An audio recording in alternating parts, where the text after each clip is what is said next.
Hello, Lewis. How are you, Lewis? Very dark in here today. Why is it dark in there today? I don't know. Wait. Something's- Let me artificially make lighting for myself. Nope, that didn't work. Nope, that doesn't. Nah, I guess a little bit. Are you just turning on and off your? I'm literally your screen? no. What I'm doing right now is literally just opening up a web page, right? Opening it up to a new channel, and then the light screen just like goes pure white, and then it essentially makes a light. Is my light a little bit too light? Is it A too little bright? bit, a little bit. I can Okay, see your darker tones for some weird reason. How about that? Shining? Is that better? Is that Yeah, better? yeah. You're not reflecting light anymore. Hold on. Is this one better? No, I like the other one. How about that one? The last one made you look ashy. That one's good. That one's good. That one's good. This one has like a nice like a nice tannish coloring. It has a nice ambiance to it. It's very what word am I looking for? Sunset-y, Richie?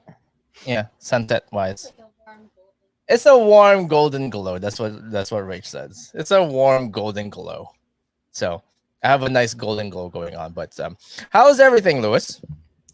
It's Florida. It's dark. It's miserable. It's like Kentucky. How's it's like Kentucky?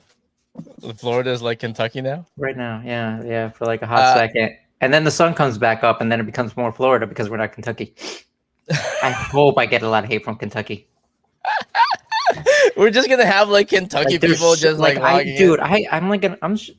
think my entire epilogue for this show is like gonna be like hate on a bunch of people, never read comments, and you have to deal with all the backlash.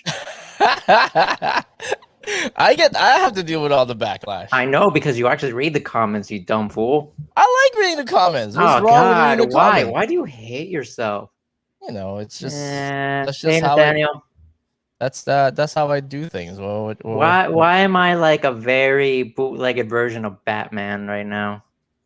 Well, it is night. One, I am a dark human being. You are very inside. Dark.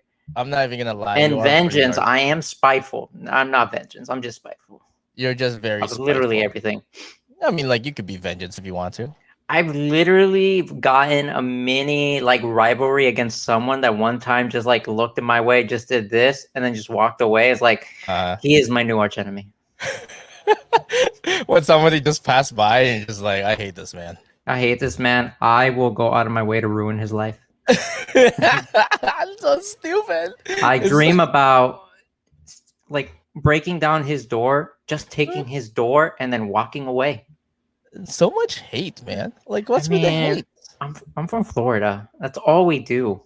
Just hate. Or could just be a vampire. That's also been an ongoing theory with my family. Vampire or ghost, either one. They're very convinced. And I've never done any cosplay for anything, so they're on a whole new level of misunderstanding. So I want to ask you what's going on with Florida. Is like I'm not trying to be political in here, but I just want to know: is the governor just trying to just literally eliminate as much Floridians as much as possible with all these laws that he's passing that makes no sense? I honestly believe that 80% of Floridians don't keep up with anything that our local government actually does at all. Yeah. So they get away with like 80% more than most other states. And when we find out about it, we just find out about it like 2 years after the laws was been enacted. It's like, yep, this is what we're gonna do. That's not a joke. That's honestly like when people like, you know, those shows where you ask like, who do you know which number president was Abe Lincoln? Those kind of stupid ass questions. That's not a stupid ass question. It's the fourth president. Yeah, who gives a shit? He's dead. How do you no not longer know? Relevant. How do you not know what I was giving you an example. I know, but I'm just saying that's not like an irrelevant like quiz question. It really is. Who cares? It kind of is. Didn't you have to know that for your like citizenship? No. I don't know what they ask you for your citizenship. At best, you should know that for your history class, unless you want to fail like an idiot. I don't know. Isn't that one of the questions they asked you? Like, who's the fourth president of the United States? And you're like, I don't know. Maybe in the third grade. Oh, I don't fucking know, man. God, Jesus, what's wrong? So, I was talking to you about earlier, and I said, "Hey, Lewis, have you seen Mortal Kombat?" And you said, "No." Jesus. I mean, like, why would I watch it if so many people are going to spoil it for me? You know why you should watch it? Because one, it's amazing, and two, it looks great on HD and 4K. And HBO Max for $14.99. $14.99 HBO Max. I'm gonna be so mad if we do this for 2 years and still hear nothing back from HBO Max. Yeah, I mean, like, we could. You know what would be funny though? If I do contact HBO Max, that'd be great. They'll probably laugh at us until we have like 3 million subscribers. Then they'll be like, you're still doing it, right? Yeah. Then they hang up on you. Are you planning to watch it in movie theaters or HBO Max? Where do you plan? HBO Max. Otherwise, if multiple people want to go watch it, then I'll go movie theater. That's really. I think you should watch. I think you should watch it in a movie theater. That's just me. I mean, like, it was great. Like I said, like anything with like Godzilla or King Kong, I'd prefer movie theater. But movie theater has always been a thing for me. Where if I can't get someone to come with me, I will never go. So I always wait until it gets on TV. So right. Unless I can find somebody to go with me to movie theaters, I ain't going. Let me ask you this though: have you seen the finale for Winter Soldier? Nope. Falcon Winter Soldier. Nope. Did you try turning on your TV at all this week? I work. What are you doing? I work. But your work requires you to know all this stuff. Eventually, yes. I mean, not eventually. You do. Yeah, eventually, yeah. You would think. I now have to go and watch the whatever 10 Rings of Shang-Chi. Don't want to. Gonna. I'm still waiting for Loki. Okay, did you watch Shang-Chi, by the way? No, I haven't. No, the trailer, Lewis. Trailer. I don't watch trailers. Why do you not watch trailers? I feel like they ruin a lot of content that I really want to be surprised for. So all the corny crap that they want to get out of the way is always what gets put in the trailer. So that's what I want. You know, just want to ask you, what are you drinking today? I mean, like, I always have an empty. You know for a fact I always have one of these empty next to my room all the time. I'm drinking Zoa, Dwayne Johnson's drink, 0 sugar, natural flavored, energy drink, vitamin C, D, and B. Get yours at GNC today. There you go. Hopefully, I get paid for that. Flesh and Blood. Buy it.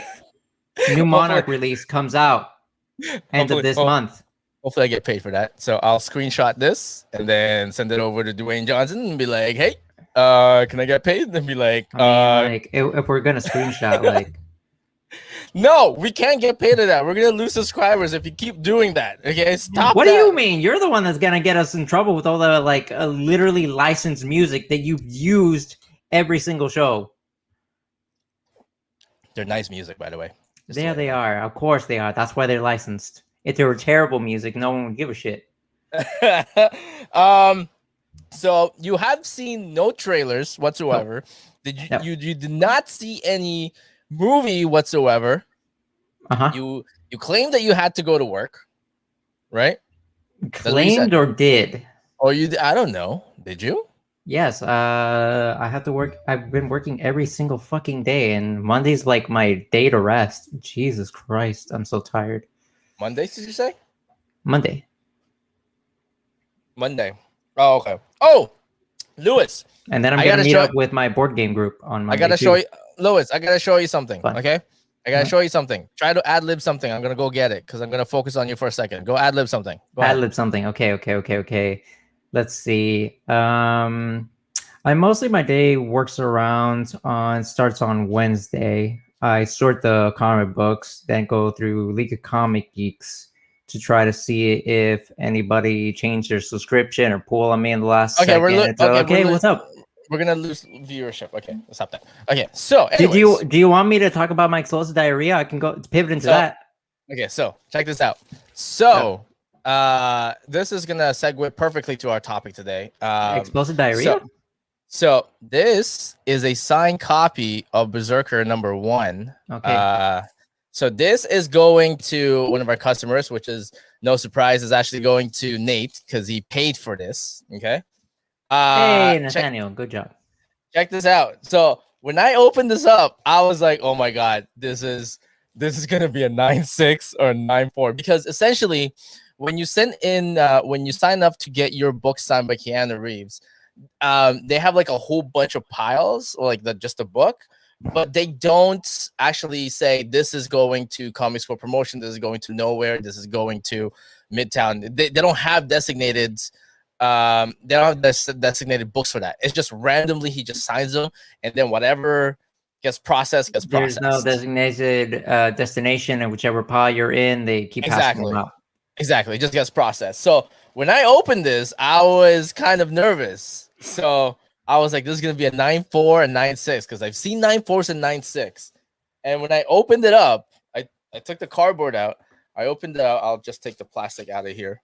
I know for everyone on Spotify, you don't see this, but it's a CGC certified book, BRZRKR #1, which is the 1 out of 1,000. So basically, in order for you to actually get this copy, you gotta have to order 1,000 copies, and you only get one of this. So it's very rare. What makes it even rarer is that it was signed by Keanu Reeves himself. So I got this and pulled it, and he got a 9.8. Oh yeah, cool. That Congrats. Lucky son of a bitch. Look at that. And the signature's right there too as well. Ooh. You see that there.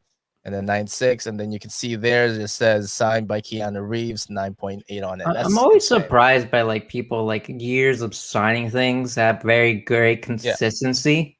Yeah. Just for the fact that I know that my butt has no consistency in every signature I ever write. And I only have a very short one. But and then I see Keanu Reeves, and it's just so tiny and just so long. But here's the thing. Here's the kicker, though. This book, this particular book, has no business of being a 9.8. Like, I was talking to Nathaniel about it. You see that? Nathaniel or Nathaniel? Nathaniel. You see that right there? You can see it clearly, right? Yeah, that's a 9.4. Yeah, it's a 9.4. 9.4, 9.2. That's a rip.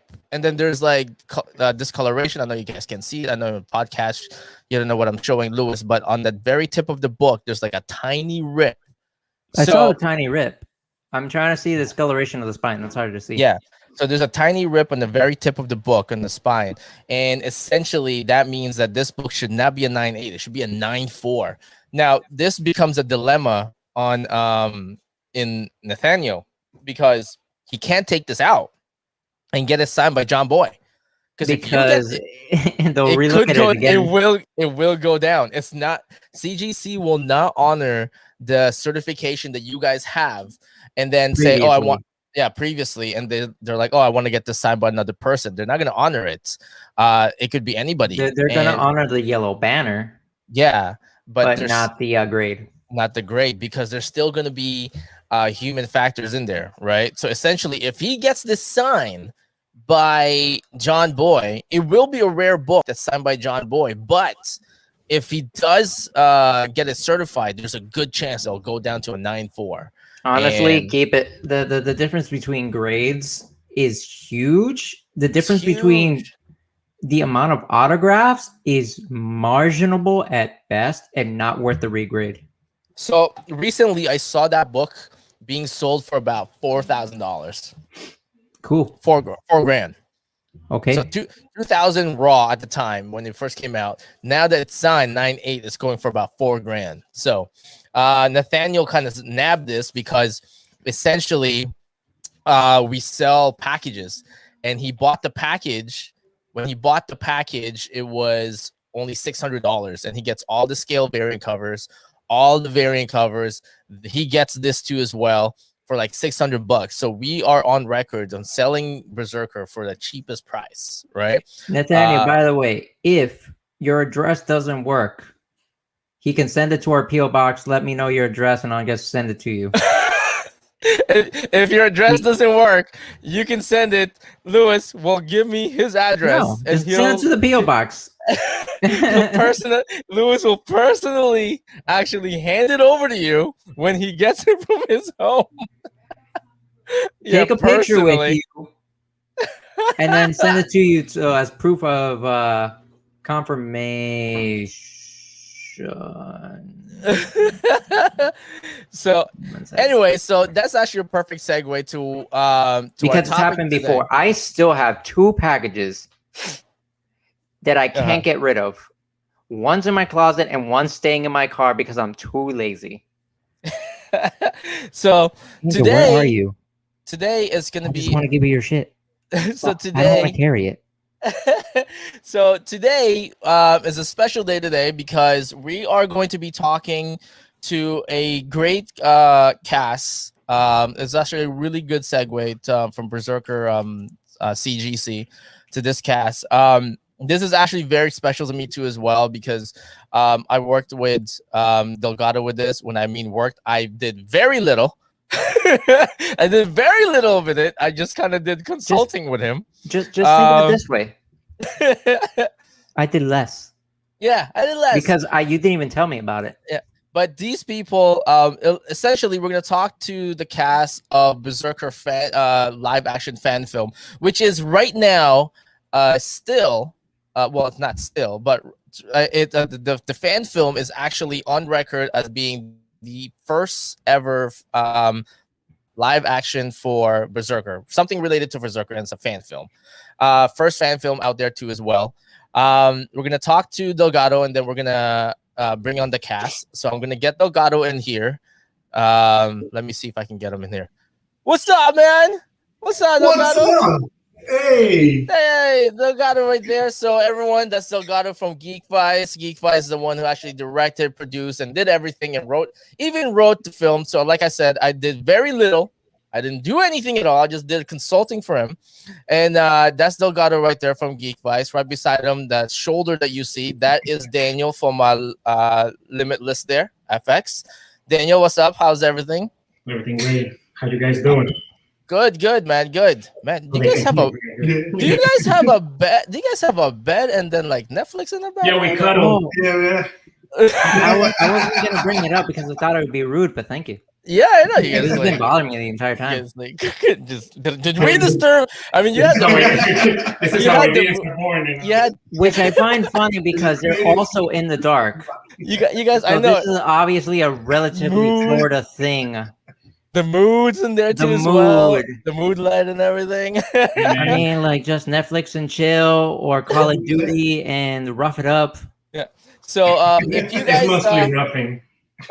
So if you guys must be a Florida thing. So if you guys don't know yet, Geekvised basically is a content creator. We've been how long have we been known each other, Delgado? Like 4 years now? Yeah, 4 years now, around there. No, I would say less, man, because because I knew you when Geekvised started, and Geekvised has been maybe 2 years. 2.5 years. So it'll be 3 years in September. I remember that. Yeah, so it's about 2 years. So I knew you through. And I've known you for about 4 days. 4 days. You were there. You were there when we first met him, I think. The most I've ever had a conversation with him is, "Hey, how's it going?" So we had a conversation about the lights. Remember the lighting? Can you turn your LED light because it's hot? It's like, bro, it's an LED light. I was there. Doesn't create heat. I mean, like once again, LED lights don't. Because if you think about it, stop thinking about it. Yeah. LED lights don't have any. Oh my God. Okay, I'm gonna let these LED lights. I was there. So much misconceptions about LEDs. So essentially, like Delgado and I met through Liz. Liz came by one day and he goes, "Tim, I want to introduce you to Delgado. He has this new company he's doing, a Geekvised and whatnot." And one of the first things I told Delgado was, "You stick with me, we'll make it big, man. Put it together, yes. Yeah, we'll put it together." I'm like, "I'll introduce you to artists and all that stuff," and pretty much that's what ended up happening. You started making trailers and videos with Steve Aoki. You were there for Steve Aoki. You were there for Tyler Kirkham. You were there for Ryan Otley. You were there for you weren't there for Clay Crane, I think. Yeah, you were there. Like you were there for all the big ones too as well.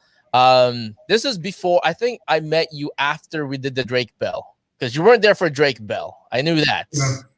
Yeah. I knew that you weren't there for Drake Bell. Throughout the time that you've been there, I have masterfully ignored every camera shot you have ever taken. I know. Is there any shot that you have that Lewis was in there? Damn, you know what? You're right. I think the only one was a birthday one. Like free comic book. I had you on camera. Like free comic book day was like, it was a fiasco, and you were there. I think. You would think. Yeah. There's a ghost in there, man. Look, did you see that? There was like a ghost in there. Did you see that? Well, like I don't get paid, so you definitely don't pay me enough to deal with ghosts. Somebody just Naruto run right behind them there. Look, there it is again. There it is again. There it is again. What ghost? So, what are you talking about? There was a ghost behind them. They're just Naruto running back and forth. So you were there for Free Comic Book Day and whatnot too as well, right? So, but tell the people a little bit about what you've been doing too as well, besides content creation for everybody else. Like, what was like your give us your portfolio a little bit. Portfolio as far as personal life, like what other jobs have you done, like other companies that you've worked for and all that stuff. Oh, okay. So just show off. Yeah, just show off, dude. Like, just tell me, man. I like to keep it humble, man. Yeah. I mean, as far as my professional work, I do production. Don't keep it humble. That's how you don't get jobs. Okay, let me put it this way. Let me put it this way. He's gonna be humble about it, but he worked with Hard Rock Cafe. He'd work with like cruise liners. He's worked with boxers too as well. Yeah. Professional athletes. Yeah. Despacito. Despacito. See? There you go. See, he worked on that too as well. So he worked on everything. All right. Delgado worked on everything. This man's credential is like top notch. All right. Daniel, what about yourself? What are other credentials that you have worked on too as well? Well, besides the Hard Rock, I have done every other thing that he swings at me. I have done some VFX or animations for some Russian movie companies. Yeah. Which they're ridiculously hard to work with. Did you work on that that Russian superhero movie? Oh, the Guardians thing? No, man. I declined that one because that was just weird. No, are you serious? Did you really? Actually, you know who pitched it to me? An Indian company.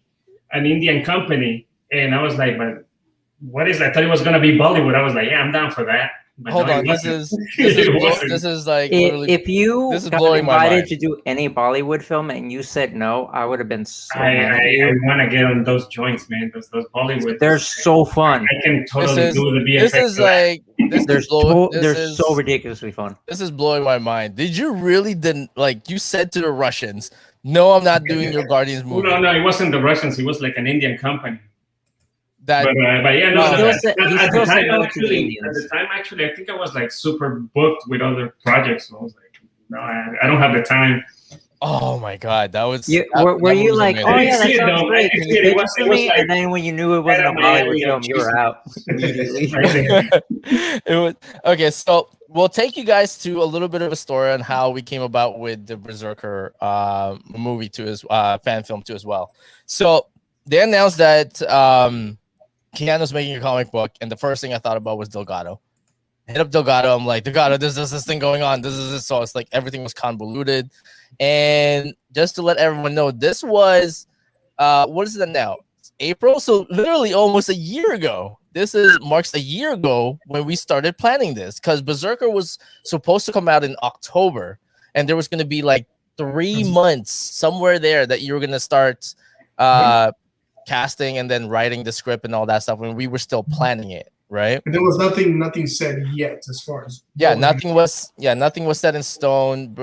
It was just announced by Boom Studio that there's gonna be a Keanu Reeves movie, and then I was just like, yo, this is gonna be sick, man. Everyone's gonna see this. It's gonna be amazing. It's gonna be awesome. He's like, all right, let me come up with something, and then we started planning it for about a month or so.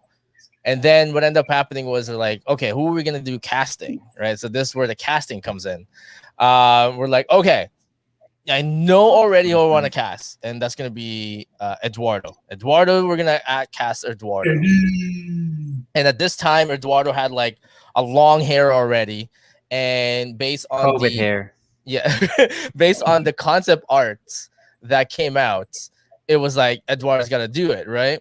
So Eduardo, we called Eduardo up. And we're like, Eduardo, you gotta do this movie. We got this thing. I think you called Eduardo, right? You called Eduardo. No, you brought him up because it was actually gonna be like a little scene. Because when we talked about it, it was gonna be like a little pa pa pa, and then reveal the trailer. I mean, of the actual cover. Yeah. And the concept of the cover wasn't there just yet. So that's the whole idea about it. Yeah, because if you got until like maybe November. So what Delgado's describing is that he also helps out with doing animation for any exclusive books that's coming out my way. He would do the animation on that for a trailer, and it grew from there to about a full-on script. And then we're just like, we gotta get Eduardo in, and then we started thinking about fight scenes, and we're just like, okay, well, we like the thing that I was in my mind was the Winter Soldier fight with Captain America and Winter Soldier. I'm like, it's fast paced, the camera is like moving everywhere and whatnot. He goes, okay, let's see what we can do. So this is where Eduardo comes in. So I'm gonna bring Eduardo in, who was late onto hopping in. What is up, Eduardo? This man, you were we can't hear you. I'm muted. Sorry, I always forget I mute myself. Can you guys hear me now? Okay. Yeah. Okay. There you go. So Eduardo is here. He is the main character of B for BRZRKR. So, Eduardo, tell everybody what you do and whatnot in terms of like you don't have to go through like your profession, like this is what I do my whole life, but like a biography. Yeah, you don't have to go through our life, but like what you do in terms of like contributing to the comic book and the geek community kind of thing. So ever since I was I don't know when it started, like as young as I can remember, I have always been in love with superhero movies, action, martial arts. When my father told me that he got his yellow belt from Bruce Lee, I kind of took it upon myself to kind of like, there's a mantle going on here. Like my dad got his yellow belt from Bruce Lee. Like, I own a pair of Bruce Lee's nunchucks. Right. This whole martial arts history is what my life is based off. But I've also been in love with acting and bringing that martial arts skills to the screen. Right. So, when you came to me and said, hey, we want to, work on this project, it's crazy how life works, where I was getting to work on my fight choreography skills and getting out there more and being an established cosplayer, bringing these characters to life.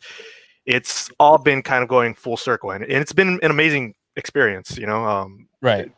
Going from a kid with ADHD and the doctors don't know what's wrong with me or whatever, and making all of these things come to life. It's been a crazy ride. It was when we made that call and we wanted to do the fight scene. I didn't know that you have a big background on the fight scenes too as well. So Delgado told me like, yeah, he does a lot of fight scenes, and then I asked you, I'm like, hey, do you do a lot of fight scenes? He's like, yeah, I do a lot of fight scenes. It's like, yeah, I do a lot of fight scenes. I'm like, fantastic, man. We don't have to hire like someone else to do the fight scene, man. And then I remember going, Eduardo, Winter Soldier's like, yeah, I want that. That would look so awesome. And you're like, okay, do you want the knife too? Yeah, do the knife thing too. Yeah, I immediately started posting, and I was like, I just posted. I got into it. I got excited, Yeah.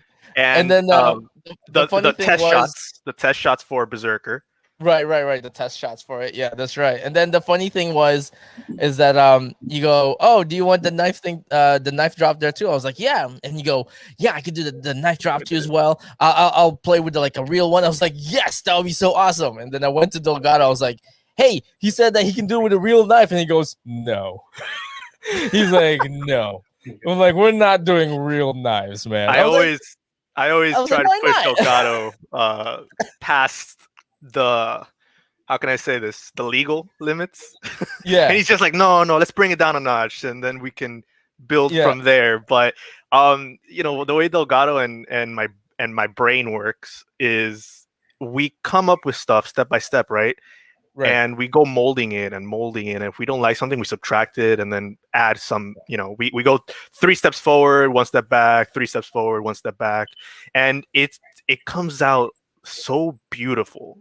I mean, when we did the Nightwing short, it was supposed to be something quick, right? It wasn't even supposed to be like this full feature. And Delgado, he just said, you know what, let's just go for it. So we did ADR, we did all that.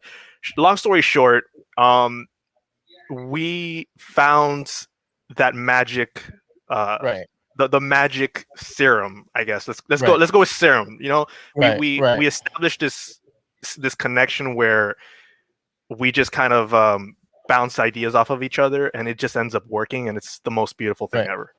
So it was kind of funny too, because I was when you said that you were gonna play with like real knives, the first thing I thought about too as well, no lies, was Lewis, because I'm just like, I know Lewis has a bunch of knives. I don't know.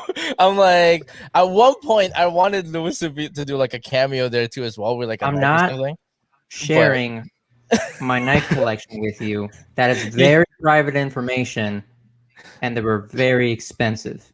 One of them is custom made. So I wanted like Lewis. You're not gonna ever see my knives. So at this point, we already had our star in there, and we already had the director, and we had somewhat of the script. We were still working on the script, and then the script says like, Delgado and I were talking about the script, and I was like, "Oh, there's a few people in here." I'm like, "Who are these people?" I was like, "Well," and then he started describing to me what's going on with the script. Like you were being taken by the U.S. government, and you're trying to infiltrate a facility and all that stuff. It went through like, at least, what was it, Delgado, like 2 or 3 versions? About 2 or 3. I think 3 drafts in total. Yeah. 3 drafts in total and whatnot. And then we were getting closer to the dates, and then we're just like, crap, it comes out in October, and we're like, I don't know if we can make it October. And then Boom Studio goes, we're delaying it all the way down to next year. We're like, fantastic, so we have time. So I called up Eduardo and said, you have time to like practice, and I'm like, oh, fantastic. Yeah, when he told me that, I was like, oh, I can breathe. Yeah, it was like a relief. So it was like everything, right? Yeah. So because we needed to get like location too as well. Believe it or not, I don't know. Eduardo, I mean Eduardo Delgado, tell me if you still have my little storyboard. I don't have it anymore, but I know I sent it over to you. I don't know. I think I may. If you sent it in the email, then I probably still have it. Okay, so I have this little storyboard that has like 2 stick figure of like a final fight scene and what it would look like. And I was like, this is Miami. It's like a stick figure. I'm like, the Miami's in the background. This is the bridge. And then you see this in the ground. That's like the reflection. And then Delgado goes, that's gonna cost a lot of money. I'm like, what do you mean? We got to get firefighters in there and get like to make the road glisten. I was like, it's not that much. And he goes, I'll find out for you. And comes back to me, goes, it's $2,500. I was like, fuck, can't we just like use sprinklers or something? He's like, no, probably close shots, but not like wide. I was like, and then when we were like, it was insane. And then we even went to a draft where we're like, okay, can we make it kind of like a Michael Mann style? And he's like, no, that's not going to work. It works for Michael Mann, but it's not going to work for this. There's no way. I was like, okay. All right. So we'll look at the draft again. So we looked at the draft. My stick figure went out the window. So that went out the window. And then we left the draft. And then there was someone in the final fight scene. I knew I wanted to be a girl. I know that I wanted to be a girl because 2 males, yes. 2 girls, yes. I get that. A group fight scene, but I think the protagonist and the antagonist should be a girl, and then it should be really a really fast fight scene. And then Delgado's like, yeah, I agree, man. I think so. It'll be great too as well. So we started to look for casting for the antagonist, right? And Delgado, where did you find the main antagonist, and how many people did you go through? So Jenny, I mean, I know Jenny for a while.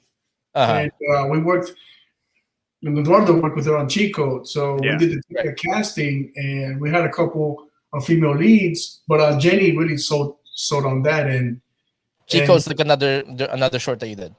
Yeah, she did, and also she's been really active with like kickboxing to the point that holy shit, she's like right now executing those hits like a pro. So you know, the time was like, well, she's down to, you know, she knows that there might be a chance when she gets hits, like cool, that's fine. So you know, I knew her for a while, and after we read the lines, like yeah, this could definitely, she's the one. Right. So the funny thing was when I saw that, I saw Eduardo and Jennifer were actually basically training for it. I was like, where did you find this woman? I'm like, where did this woman come from? I'm like, you mean Jenny? Yeah, I saw the flipping clip. Yeah, so I was like, where did she come from? What's going on? Like, how did this happen? Right. So I'm gonna bring in Jenny. Hold on. And she's right there. Hey, what's up? That's How me. are you? That's you. Okay, so so this is the first time that we've actually talked to each other, right? Yeah. So nice to meet you. yeah, nice to meet you too. That's Lewis right there. What's up, Lewis? So, he's on mute. There you go. So okay, so let us know your background a little bit. So tell us your background, like what you do and all that stuff, and you know, your other projects and all that stuff. So yeah, so obviously I do a lot of acting. I also do filmmaking as well. I started really mainly in writing. Like I liked creating the stories. So I like to do both, if that makes sense. I like to be in front of the camera, become the characters, and I also like to write characters too. And very like kind of similar, I'm sure, to everyone. Like growing up, I always wanted to be a superhero. Like my favorite was X-Men. I had the idea in my mind that I was a mutant. So I always wanted to like be in some type of superhero film. So this, and with I was gonna say La Sicaria, but with BRZRKR, this was like one of the first films where I did that kind of intensive like fight choreography. So this was your first one where it's like really like a long fight scene kind of thing that you have to learn all step by step and everything, right? Yes, this was the first film where like we rehearsed the choreography like quite a few times, and which really helped. Like it really helped me and Eduardo get comfortable with it, and Eduardo and Delgado were so like patient with me. But it was awesome. And like kind of like Delgado mentioned, I'm training in MMA, and it's also something that I love and I'm passionate about. So it was really cool to like incorporate all that stuff. Was it the training with Eddie? Was it intense? Was it something like, you know, was it like, yo, you're hurting me kind of thing, or like, yo, you're throwing too hard of a punch? Like, how was that? No, he was really good at like not hurting me. I don't. He was really good. I did have like quite a few bruises after the actual filming, but we were very safe. We said sorry at the end. Let's just keep rolling. Yeah. I know. I actually stabbed him a few times. How glad were you that Delgado actually said no to a real knife on that whole fight scene? I mean, that's automatic. I did get stabbed by the plastic knife, so yeah, I was gonna say. So let me ask you this: how many times did you get skinned by the actual plastic knife? Quite a few times, and there was one time where it felt like it hurt pretty bad. I'm sorry. We broke 2 knives, didn't we? I think we did. I know I heard somebody say "ow."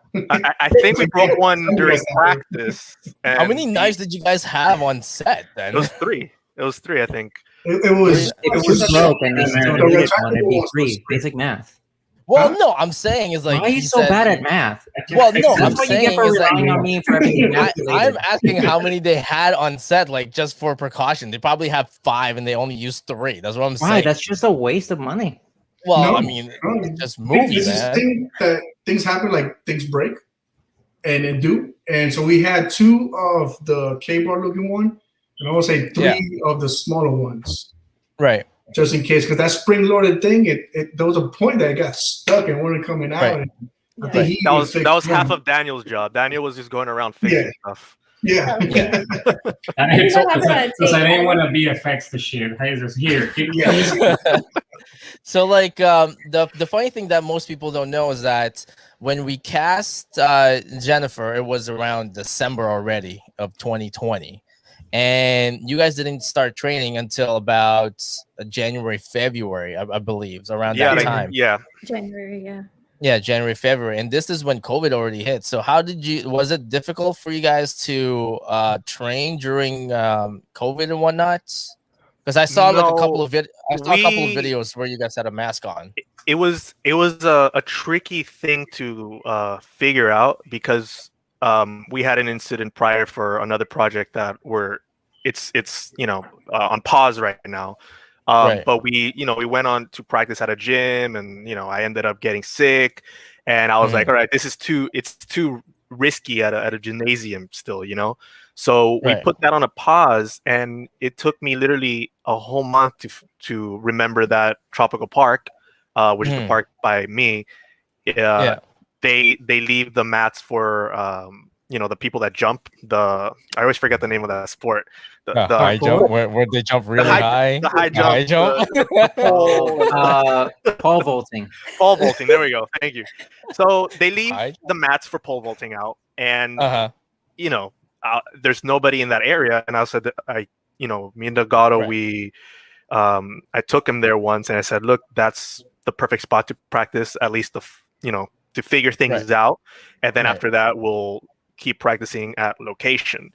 And that's exactly what we did. And it was probably the best idea that we could have come up with during COVID.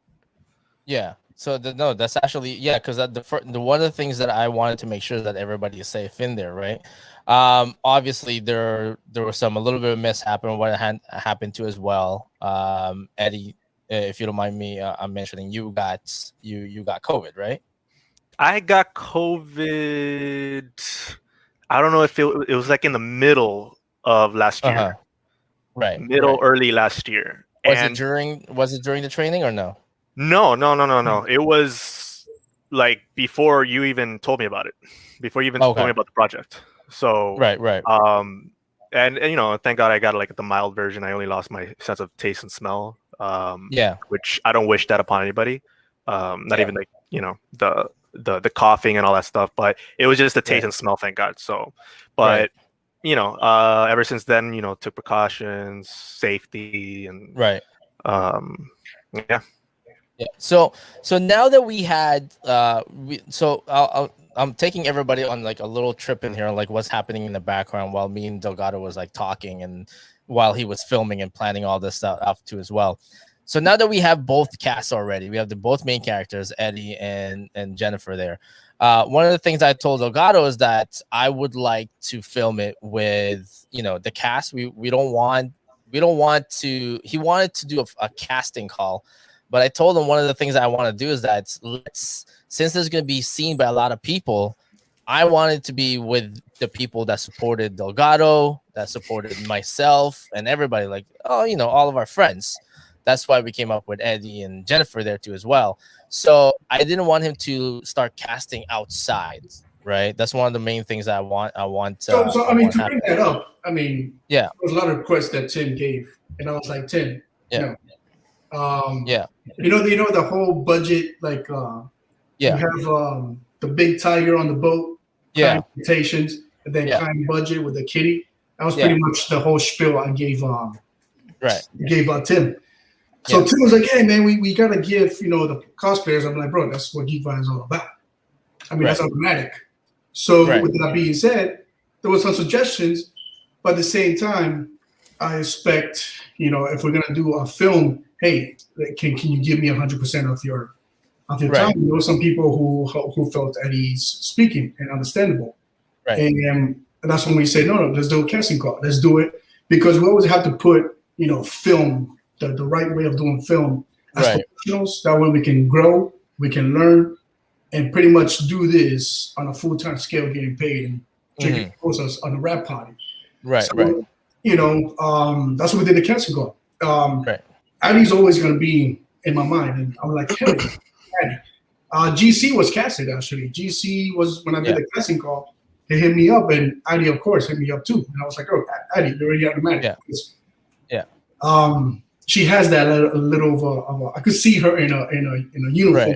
The pizzazz. Yeah. Right. So that was pretty much automatic. GC. Yeah, that was actually really nice that GC was there too as well. It was it was actually pretty awesome. GC's a really nice guy. I mean, like, he's not here today. He's a little busy, but GC was like awesome, man. He was he did the tour with us, the hospital tour with us. At one point too as well. So GC has been awesome, but Addie is another one too as well. When you cast Addie too as well, I'm like, I think that would be perfect too as well. Let's get Addie in here too as well.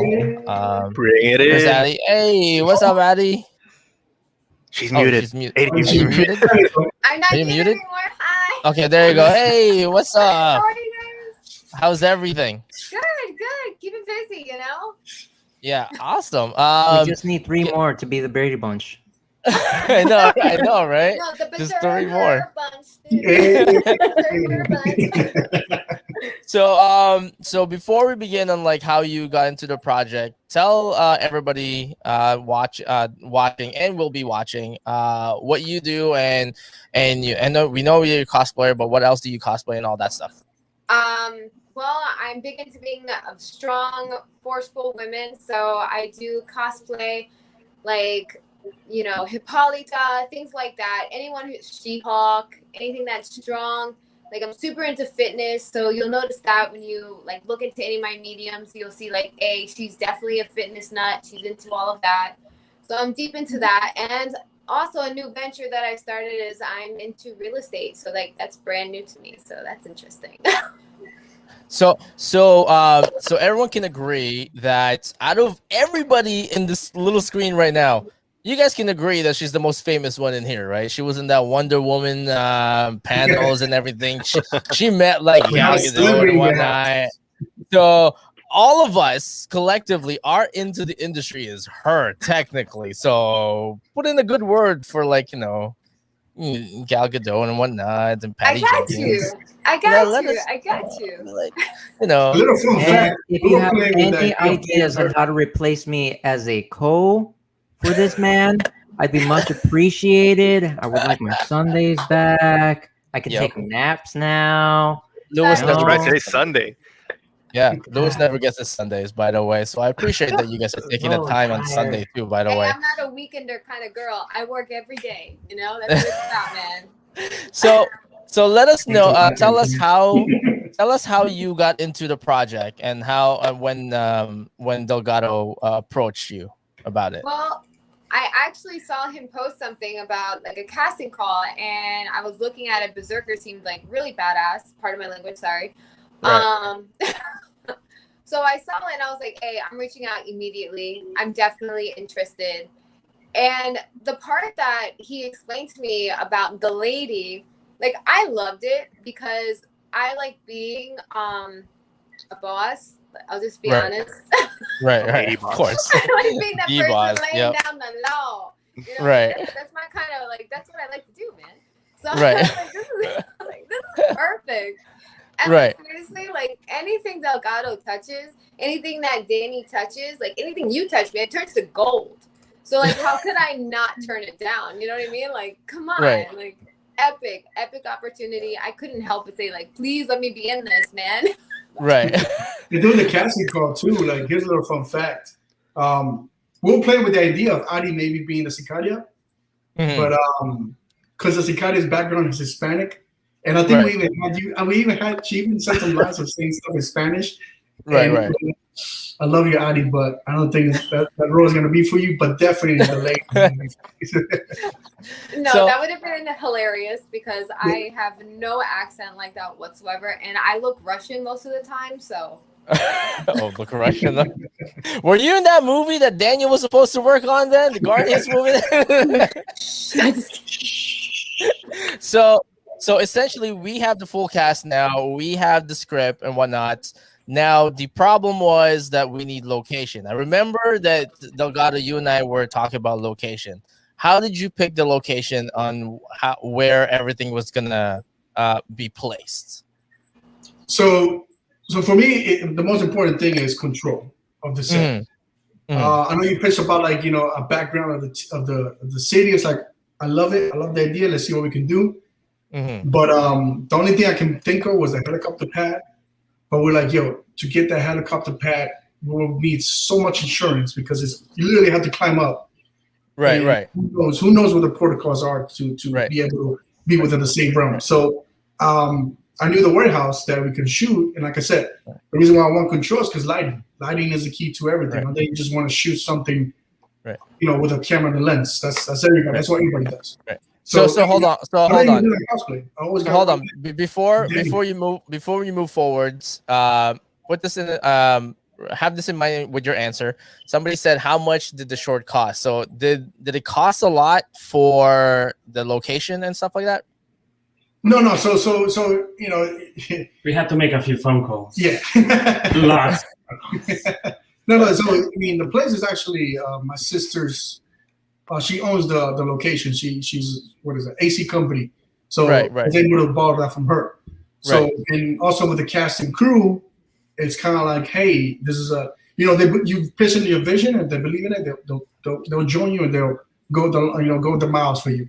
But one thing you do in production is you feed your crew. So that costs money. I think if anything, that was the cost, the feeding the crew. He's still paying me in food for the VFX. I'm still paying. A few years. I think that's how I paid Louis. Louis, isn't that how I paid you when you were working at the store? Oh, wow. Just like the first day I ever went there, I asked for a cupcake. You told me no, so I turned around and walked away. That's right. True story. No, that's not a lie. That's an actual story. That was an actual story. Promised cupcakes. No doubt. I got cupcake, yes. And that was the epic first meeting. So essentially, like, you have the location already. There's a couple of things that we talked about that couldn't work because firefighters cost $2,500 apparently for water. I don't know why so much. It's mostly the water fee. You live in Miami. There's water everywhere. But not sweet water, just salt water. Like, it was salty insane. Tears of all Floridians. It was one of those moments that, as Tim was talking, it's like, I love it, Tim. I deal with clients like this all the time. Like, I love it. You pitch this global thing, but one thing you always got to think, it's not just $2,500 for the fireman's department. We're talking about as far as, equipment. So that's what I always think about. Okay, because we talk about like getting in clothes and fighting. So it wouldn't be just $2,500 because you need control of the water. What they do is they literally grab a hose and spray it, above. I feel like apparatus to control the water. Yeah, I feel like every time I try to pitch you an idea, I have like a $2 million movie idea, and you're like, Tim, your idea is more like $250 at most. He's like, what's the budget, Tim? For that, just $2,500. What do we have? We can buy a garden hose in Home Depot and hope for the best. just be happy I wasn't there for all the brainstorming, because I literally just walk behind him and make his ego just expand further. I just keep whispering, but like, hey, how about you get him to try to get in gold cages? I think something we've established with Delgado is, I think the only thing he'll really buy in bulk is a lot of blood. Yeah. So okay. So actually, I got a farm guy that will give me a lot of pig's blood. Let's actually talk about putting it out there. Let's talk about let's talk about the blood, by the way, because we knew that Berserker was going to be bloody. That's basically the whole premise of the comic book. It's going to be bloody and whatnot. Where did you guys get the bloods? Like, did you get it somewhere? Like, is it Amazon? Did you really? Bought a box of it. It was like 10 bottles. Of just blood? That's it. Stage blood, yeah, stage blood. I don't understand why you're getting stage blood when I can actually get you real, authentic pig's blood. Listen, if you want to get fancy, I can find those are some waivers we were not prepared to type up. It's Florida. It's fine. We were covered in the blood, so I don't know how cool I would have been with that being pig's blood. Like we were literally like. It was cold. There's two wins. I buy a pig and I eat it, getting in that eye. Oh my God, and then you guys get the blood. No. Yeah. Oh, and it would have been 5 buckets. No. So, well, one of the things I've noticed is that majority of the film.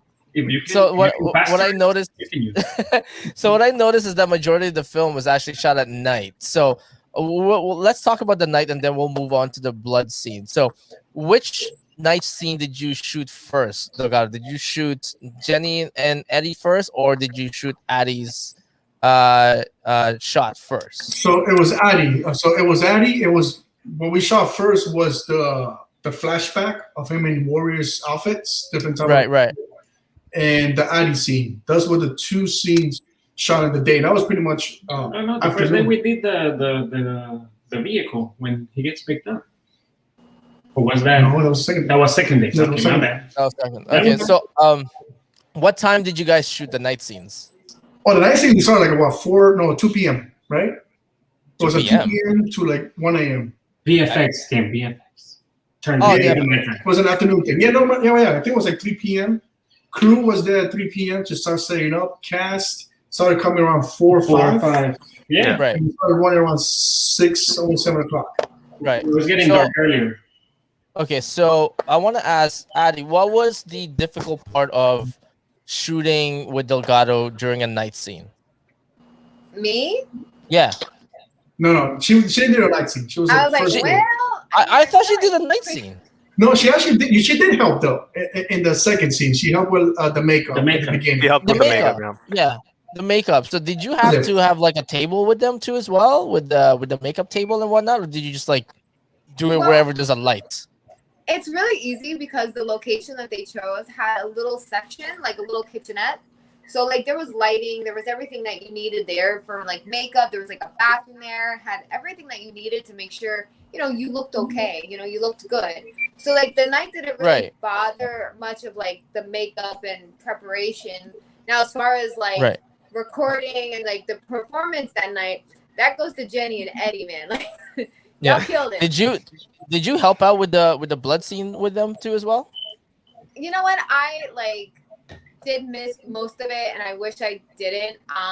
But I had to put the family first. But I was able to help with the first part with getting Eddie ready. I even helped Jenny with her hair as well. She did my hair. She saved the day with my hair. Yeah, but like the makeup part is like a lot of fun. Like the gore and like the makeup, the FX makeup. Like I love that. Like I love it. So how did the fight scene happen? So did you guys just pour blood on each other and then Delgado will just say action? Well, or we haven't done any of the actual bloopers of me blowing the blood to the pipe. So that'll be coming later on. Bloopers later on, for sure. So was the blood cold at all, or like was it sticky? Answer that question. So like, was it really sticky? Like, how was it? There's I don't know when they're gonna release it, but we have a whole blooper, like a good amount of bloopers. And there's this one blooper where it's Daniel who taped he taped a funnel to my neck. And he's pouring blood in it, and so when they yelled action, he's blowing through and it's just gushing out until, but he missed like a little bit, so there's air in between, and all you see blood, and it just goes. And he's pouring in my ear. It made that sound though, and I'm I'm dying because we're so serious, and it's 4 a.m. in the morning, and I want to finish, and he's farting in my ear, and I'm like, oh my god, and it's cold. It was one of those Miami nights where it was just like random cold. But it added because being in that character, you're losing blood, so it's like you're going into shock, and you're like shaking, and you're acting, and it was like, all right, let's use this to. Not only that, we had to keep him like the blood fresh all the time. So every time we cut, he could start drying up. So I'm like, It's more blood, yeah. It was so much blood. Mind you, you know, it's 4 a.m. and when we finished, we took as much blood off as possible. But imagine, you know, you're driving home. What if a cop stops me? What do I tell him? Like, I was filming something for a Keanu Reeves comic book, like. Yeah. So I was a little freaked out about that. So did he have to blow on that too as well, when the part where you're bashing his head and then it only focuses on your face? Did he like spit out the blood on your face? He's actually no. Yeah. Oh man, I whole. He dipped his hand and started doing this. I was going like this. He's doing this. Actually, I had to crop in. I had to crop the thing, but in the bloopers, I'm going like this. This is the cup, and I'm going like. You know, I'm not gonna lie. You gotta release that blooper, like just a pan out frame, just going like the this. Delgado cut. Yeah, they're just going like this the whole time. I mean, like that's kind of funny. I mean, like so. I mean, I'm assuming that there's multiple takes of that whole scene. So I'm assuming as well as that those blood that you bought from Amazon, not from Lewis, dries up. So that means you have to reapply over and over, right? On the clothes, yes, because it started getting like really dark, actually, like a Kool-Aid dark. It wasn't even didn't look realistic at all. Yeah. So we had to keep reapplying. Yeah.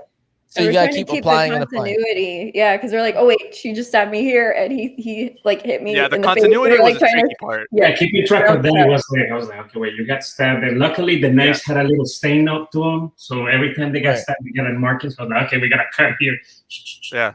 So every cut, Daniel cut, Daniel cut, Daniel. It was challenging because a little montage. Because COVID, I couldn't have so many people. So generally, we would have a makeup artist on that, but it was kind of like a group continuity thing. Because I'm thinking, I'm here like, okay. Because the thing about shooting with blood, in films we shoot out of order. We shoot what helps with the lighting, with the setup, because that's the techniques. And this one, we had to be like continuity. So we had to shoot pretty much in the order that it plays out, because we have to think about that blood stain is no longer there on this scene, so we have to continue it. And just to do that, it was like, I mean. Thank God, I only missed like 2 little shots. Right. We actually recreated here with Jen. Right. Out the knife. You know, believe it or not, you mentioned the amount of blood that was supposed to be on Eddie's shirt from one scene, and I had to totally retract his shirt and then make sure that the movement on the shirt was legit, so the blood that I applied was still running. And I was like, okay, let me see if that works on the face. And it kind of worked. And I was like, holy shit. All right, we stick with that. But the funny thing is, believe it or not, the concept of blood, and I remember Delgado saying that he's got to get blood. And one of the main things that I told him was, can't Daniel just put blood in there, like just digitally? Well, yes, but then again, you will shorten your shots every 3 to 5 seconds. So Daniel, let me ask with a budget of to make it look good. It's very hard. So let me ask you this, Daniel. So if we would have gone with digital blood, how bad would it look like, or how good it would have looked like? Well, meaning that he probably will have to shot everything in slow-mo to give me the most detail. 48 frames, right? 48 or 60, and I mean, as far as the tracking, then he will have to, if anybody just turns in a weird, imaginable way, then I have to manually track 60 frames, and that's like 60 by hand. We don't want that. By hand, okay.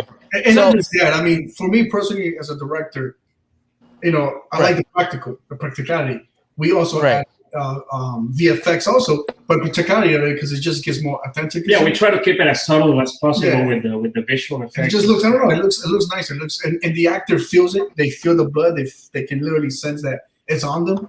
So they give a different performance. So I mean, that's pretty much a staple of what we're gonna do. A mixture of both. What is it again? What is it?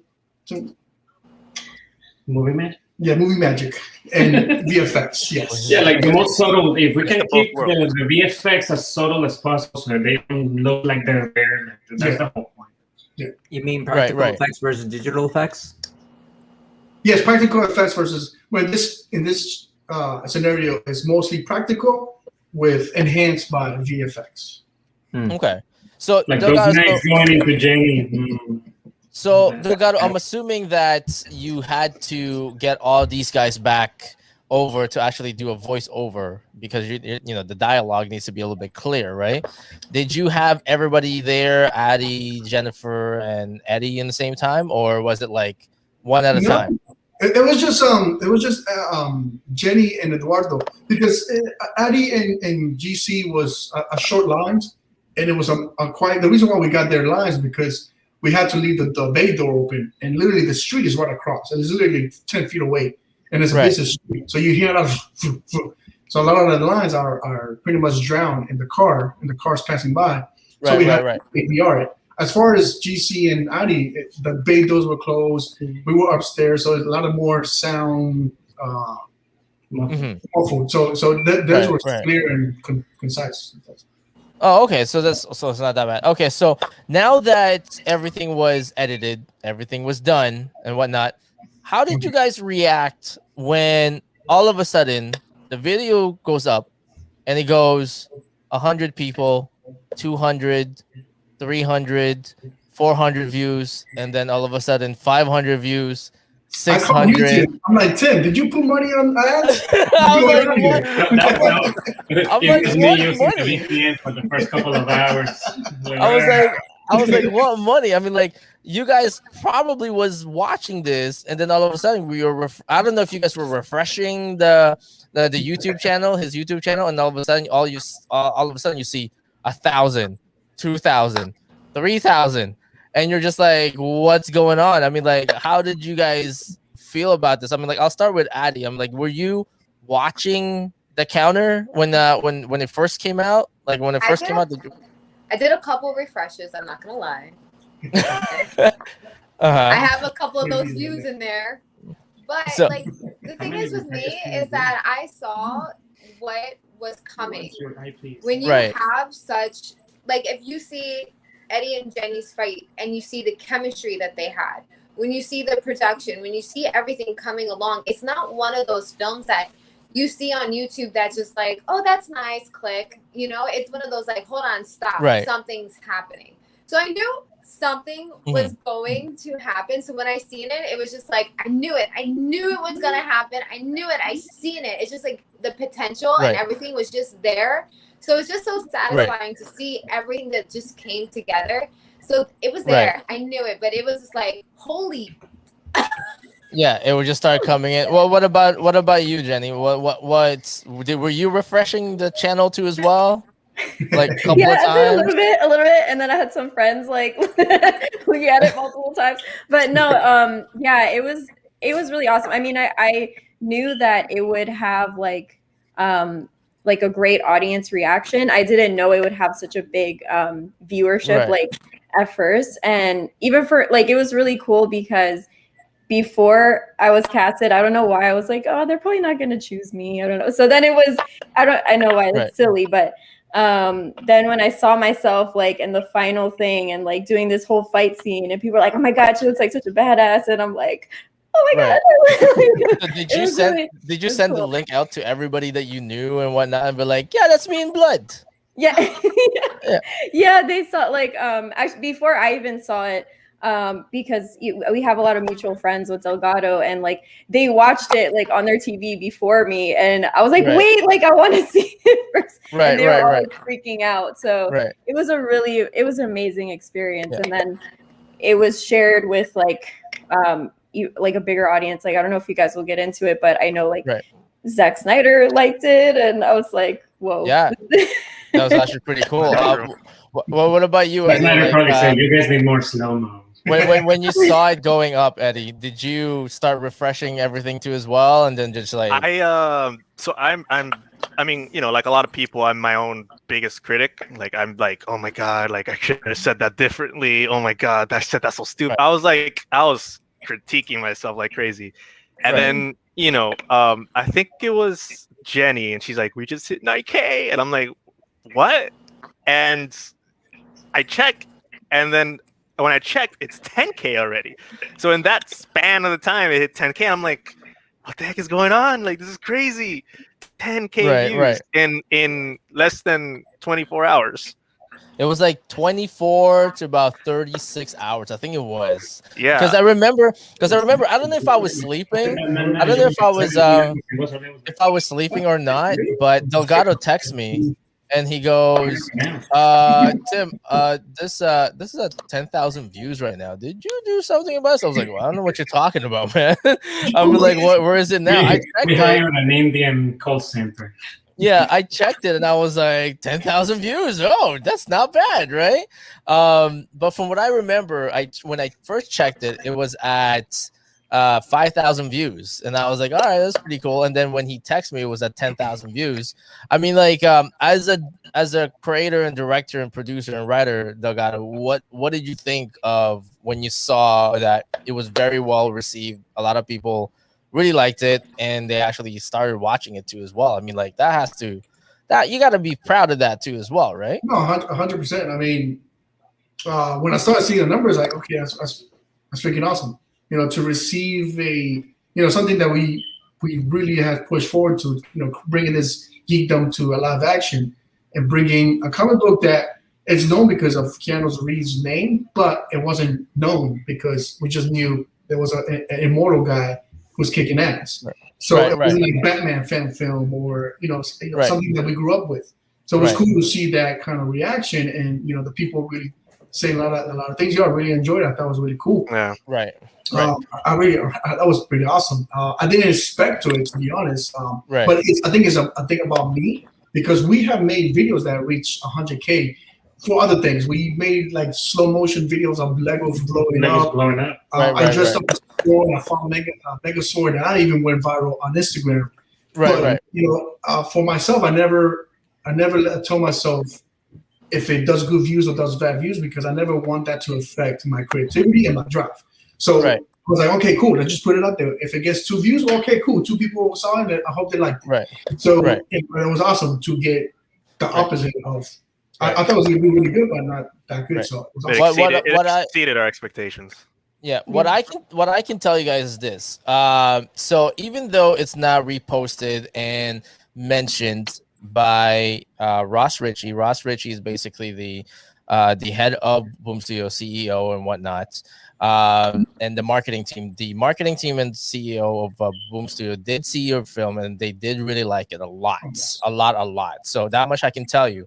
What I also can tell you is that Keanu has seen it too as well. Really? Now, there is a legitimate reaction. So I waited till this time to let you guys know the reason why it's not posted or reposted by Boom Studio itself, because you guys already know, and Delgado might know this as well. This live action is basically a licensed deal, not what you guys did, but the book itself is licensed. So it's going to be a Netflix live action, and it's going to be an animation too as well. If they were to repost and whatnot, they don't want it to be construed as they're taking an idea from Delgado or anything like that at all, right? So don't think that they didn't see it. I can tell you guys right now, they did send me an email on that. They did see it. Keanu did see it, and he did like it. He loved it too as well. So that much I can tell you guys. So that's actually, I'm very proud of you guys too as well. I've known majority of you guys for a very long time too as well. New ones too as well, as Jenny too as well. You guys did a really good job on that. Now my question is, and maybe some people might be wondering, or if you've already got the question, what's the follow-up? Do you guys have planned for a follow-up? I'll ask you first, Delgado. It doesn't have to be Berserker, but is there a follow-up as a reunion with the same crew that you had? Do you have any plans or have thought about something? Oh, 100%. I mean, if anything, I know Jenny and Eduardo were in the room when we were talking about it. But as far as fan films, I would definitely like to create a Batman fan film based on the Flashpoint universe. That's something that I talked to them and brought up to them, and hopefully we can collaborate on that. So that would be one thing that would definitely have to, especially if that's the route that it seems like WB is going. So that would definitely be something within the keyframes, stuff like that. But most importantly, creating creators' own content. Like like what we did with cheat code. That's something that originally wasn't my idea. That for the concept. So that is, we talked about like bringing that back because cheat code was something that it was a fun competition that we did, and that's how Eduardo. I got to pretty much know more Eduardo on that sense of martial arts, and you can see that we have teamed up. From there was Nightwing, and my evolution as directing with choreographies has evolved. I have a better understanding. I feel more confident, and Eduardo has helped out a lot with that. Bring vision to life. So, if anything, the next follow up is working on the fan film, maybe a couple fan films based on characters that we know and love, but also, most importantly, create his own, something that we own the IP, and now we can literally market and make money from. Right. That is the way. That is the way. I was gonna say there's a new book that came out. I don't know if you guys seen that. You guys know that you know that you guys have you guys seen Game of Thrones? Do you guys watch Game of Thrones? Oh yeah, matter of fact, Jenny shared it to me and Eduardo. Yeah, so there you go. So you guys know that Emily Clark has a new book too, right? Yes. I'm like, yes, I want to do that. I can't say that. Mother Madness. So basically, I'll tell you guys this. This is my pitch. This is my pitch for a follow-up, okay? So the story of Mother Madness is essentially Emily Clark thought that there isn't really a really great feminist kind of women driven comic books. So this is the premise of the book. She has a power. Her powers are basically rotating every month, kind of like her monthly cycle. So every month has a different power. She doesn't know what that power will be, but it will be a different power every month, right? But the way that it goes is that she's actually protecting her neighborhood against cartels, and she has no way of knowing what kind of power she will have that month. Right? She's a working mom, 24 hours a day kind of thing. She works in a diner and all that stuff. And the only thing that can cover her identity is a ski mask. Right? So that's my pitch. I think it will be great. So the cartels go like, oh my god, it's that time of the month. Yeah. it was. That's the it was crazy, right? So, but as soon as I saw the first, Amelia but you said Delgado. Was that? Oh, so you're the one who pitched it. You pitched it to him. She pitched it to Delgado. I saw Amelia Clark post it, and as soon as I saw it and like read a little bit about it, and because I love Amelia Clark too, and I was like, this needs to be our next fan film. I'm like, I don't even fully know everything that it was about. I'm like, let's do it. So we're thinking the same here. Yeah, so there you go. So there's that too as well. Now, what I can tell you is that I don't think the IP on that is being shopped that much. I can tell you. I reached out to Image about it and I asked them about it, and they're like, there's no plans for it to be a movie or a TV show and whatnot. So I don't think that you guys will have a problem getting that through to Emily Clark right away and probably posting and reposting on it. It's just that when the licensing deal happens, that's when it's complicated. Hey. So Mother of Dragons now is Mother Madness, man. Any expected release date? The release date on that is July. What month are we now? May, June. Yeah, July. July 7th. So basically, you guys have 2.5 months to actually do that. If you want to do it, So, and I'm here for consultation. If you guys want to do consultation, I'll do the exact same thing as I did last time. I'll just do consultation. I'll consult you guys on what's going on. So, in terms of like what the plot line is and whatnot, but it is a really nice, concept. So I'm just saying. So it'll be really nice. I'll think about it. It sounds fun. It doesn't sound like too crazy, like anything that involves too much VFX, if anything. Yeah. We'll think about it. You'll circle around it and whatnot. You can even reverse Jenny and Eddie. Eddie will be the bad one this time around, and then And then Jenny would be the good one.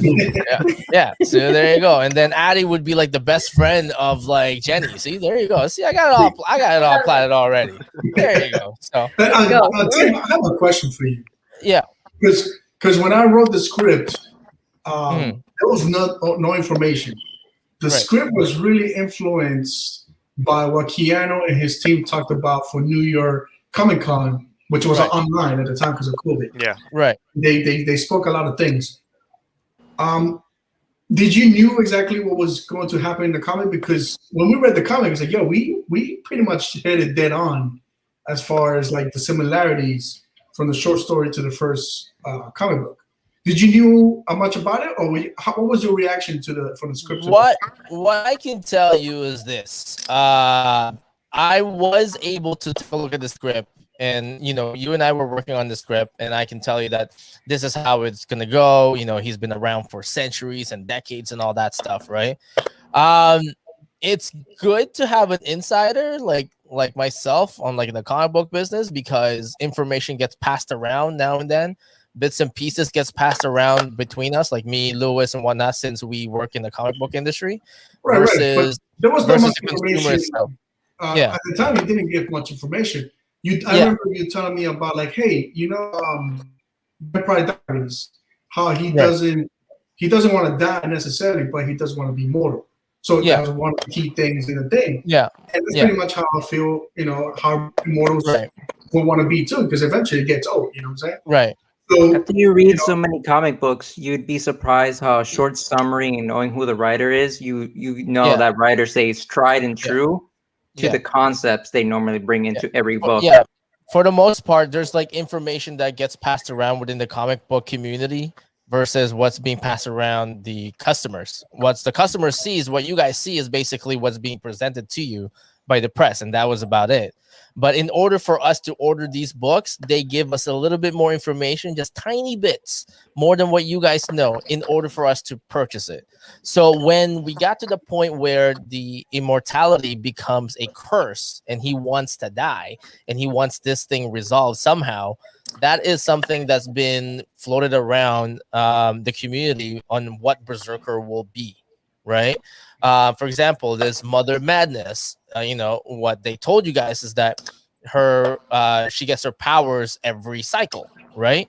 But what they didn't tell you is that her powers actually circulate every cycle itself. She doesn't know what kind of power that she's going to be getting on a monthly basis, and it is within her her cycle kind of thing. So she gets it every once a month, and that's about it.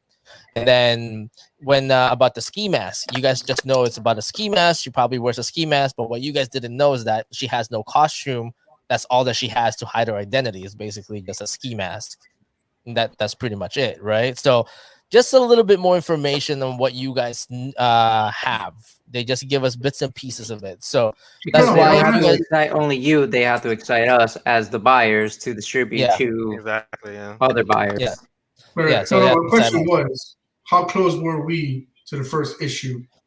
You guys were pretty close, right? You guys were pretty close, because essentially government, he works with the government, and the government knows the information. The only thing that you guys didn't hit the mark is that your fan film pretty much made it look like a prequel to the book. That's basically what it looked like, because at the end with GC and Addie, is basically they're watching over on what he's doing. So you could actually take that part and then insert it in the first issue of Berserker, that they were the government who actually hired him to actually do all this stuff, because they already knew who he was. So your fan film can actually be inserted almost as a prequel to the book. No, 100%. So, I mean, the reason why when I thought about the government, picking him up and kind of let him die, because I mean, the government always has interest, right? So I mean, it doesn't talk about his father, but I'm sure it's going to talk about his father later on. So either the government is trying to find out how to kill or how to be able to apprehend an immortal through him, so they can take care of his dad or any other immortals. So that's what that whole, kind of leaving him there to see what happens, because we kind of need to study what happens to an immortal. Yeah. because essentially you didn't really explain what kind of government entity that was hired him. So it made it look like he was a work for hire, right? Before he got to the very end with GC and Addy, where it seems like that was actually the American government trying to tell him, we know something about you. You just have to work for us. So it made it look like your fan film became a prequel to the book itself, right? So that's actually it's not coincidental, but the way sorry, it's not intentional. It was kind of just coincidental that it worked out that way, right? So it worked out really nice. So I mean, I would say that if they ever do a prequel, because the animation part on Netflix is going to be a spin-off from the live action that Keanu will be filming for Netflix too as well. If they ever actually get into that part, I mean, I think that would be cool. I mean, like, probably expect a phone call or something. I don't know. Please call me. Don't expect anything. Just post my number right now. We just post. Everybody post your number right now. Yeah, I would never find my social medias.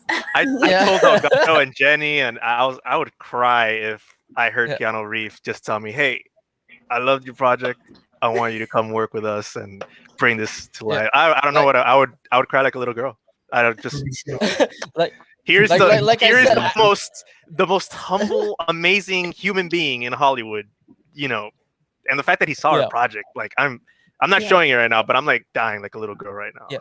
Like I said, our inside right now is Addy, so Addy can actually put a good word in or something, man. Like, let's do this. Got you guys. real quick. Talk to you. Those little connections, man. Yeah, there you go. So, so I want to thank you guys for taking the time. I know it's Sunday, and I know you guys have work too as well. Thank you for taking the time on this. Berserker issue number 2 is out this Wednesday coming. You can always watch the Berserker fan film made by Delgado and everybody else that you guys are seeing in here, including Lewis. It's on Geekvised YouTube channel. We're going to post that on the description. We'll post that on the description too as well when we post this video. You can also listen to us on Spotify. Just search Comics Corp Promotions Podcast. It'll be there too as well. Again, I want to thank you guys for spending your time this Sunday with me and Lewis, entertaining everybody else and give us that insight. Hopefully you guys do Mother Madness. That'd be great. I would love to see Mother Madness come to life, and then send that over to Emily Clark too as well. So if you want me to send it over to Image Comics, I'll send it over to Image Comics and let them know. So, but let's just send every actor's product to them. Just all of them. Let's start with Addy. Just last words, and actually input your Instagram page and all that stuff too as well. Addy, go right ahead. Well, thank you so much for having me. This entire film, this entire production, everything has been absolutely amazing. And I'm super excited for everything in the future. You can find me on every social media, the AD Rodriguez. So it's ADI Rodriguez with an S. And you can find me there. And again, thank you so much for having me. I really appreciate it. Of course. Jenny, how about yourself?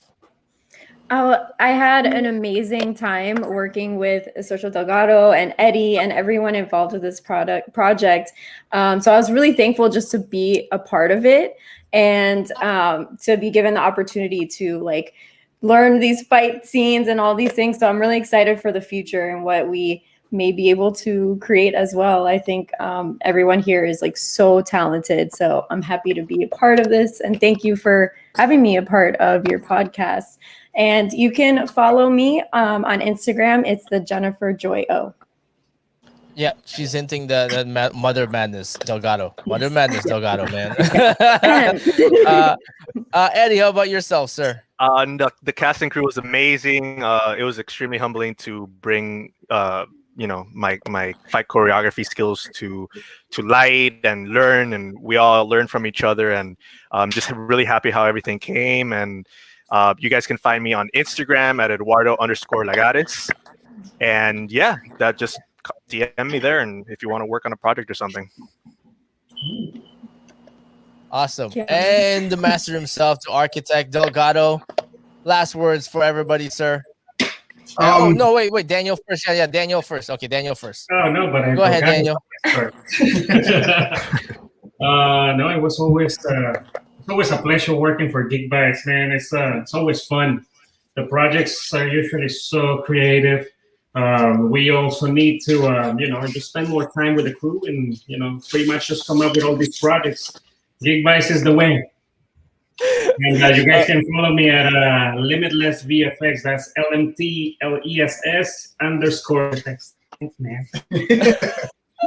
And then finally, the architect himself, Delgado. Any last words for everybody too, as well? Thank you so much, guys, for being part of this. Thank you for believing this and giving it your all. I hope you don't mind, for your promotions tonight, giving some of this fake money. You can't spend it because it's fake, it's prop money, but it's just the thought that counts, right? We got real here. We just got a real $10 bill, so lucky we get it today. VFX budget. Thank you. And we'll see. I'm interested in the next project, but I do want to have one last request for everybody here. Can I get a higher?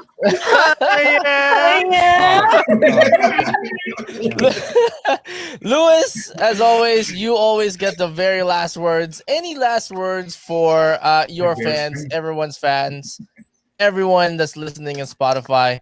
What would you like to say to everyone? Make it count, Louis. I swear to God, make it count. But just no. Nothing. Okay. Well, nothing again. Oh, yeah. So horrible. Well, I would like to thank everybody for spending their Sundays. I would like to thank everybody for spending their Sundays, especially the amazing casting crew of Fanfilm, BRZRKR. You guys, again, can find them and all their Instagram tags in there too as well. We'll put it on the description there. You guys can definitely listen to this on Monday morning. It'll be on Spotify too as well. But until then, I will see you guys next week. Peace out, everybody.